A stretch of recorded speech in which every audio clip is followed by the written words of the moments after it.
Hello and welcome to Brodual. For today's spotlight we've got 4 mods: Crossbow's Basic Collection, Musket Mod, Travel Backpack and Brown Mountains and Rocks. First up today is the Crossbow's Basic Collection mod. The mod adds a complete collection of crossbows to the game. That includes the lower level crossbows like the Elven, all the way up to the more high leveled weapons like the Daedric crossbow and even 2 different dragon crossbows, Dragonbone and Dragon Skull. The crossbows keep their attack stats in the same order you'd usually find the equivalent weapons in. From weakest to highest is Elven, Orcish, Glass, Ebony, Dragonbone and Skull, and finally most powerful being the Daedric crossbow. All of the new weapons have been added to the loot lists of bandits, but you can also craft them if you'd prefer. The new crossbows also come with their respective bolts, so you'll have a wide variety to choose from now. All of the weapons and bolts can be crafted at any forge, but enhanced versions and exploding bolts will be craftable at the Dawnguard forge only once you've completed the required crossbow quests. All of the crossbows have been implemented into the game seamlessly, through both crafting and loot lists, and the designs for all of the crossbows are well made and of high quality. This is definitely a must-have crossbow mod. And for today's second mod we have a musket.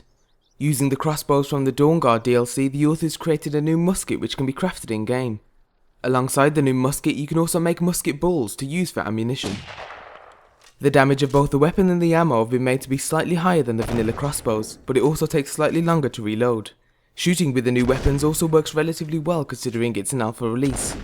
It works best in third person and shoots fine in first person, but the author would like to improve the textures and animations.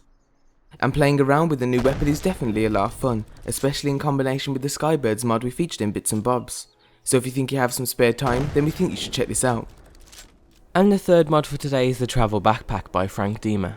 The mod adds a new backpack to the game that's enchanted with 50 storage points, so it acts the way a backpack should. The backpack is craftable at any forge and will cost you 2 leather scraps, 3 leather strips and 2 steel ingots to create. We've seen a few different mods that aim to increase the character's storage capacity, but they're usually smaller bags that are worn on different areas on your body. This mod gives you a roll-up sack to carry on your back and it's positioned slightly lower than you'd expect, so you won't get any clipping issues with any weapons or arrows that you have equipped. Overall, it's a great mod if you're constantly finding yourself over-encumbered like we sometimes find ourselves. And finally we'll be leaving you with something simple but effective, the Brown Mountains and Rocks mod. As you might have guessed from its name, the mod changes the grey mountains and rocks to brown.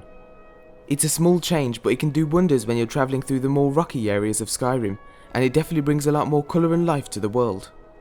As of right now the author is happy with the outcome, but he's testing out different shades of brown and mixtures of other colours too, so if you think you have something to add then leave a comment for the author. And that's the end of today's spotlight. As always, remember to show the author's support by leaving an endorsement or favourite. If you haven't seen the most recent bits and bobs then you can click the annotation on screen now, and thanks for watching.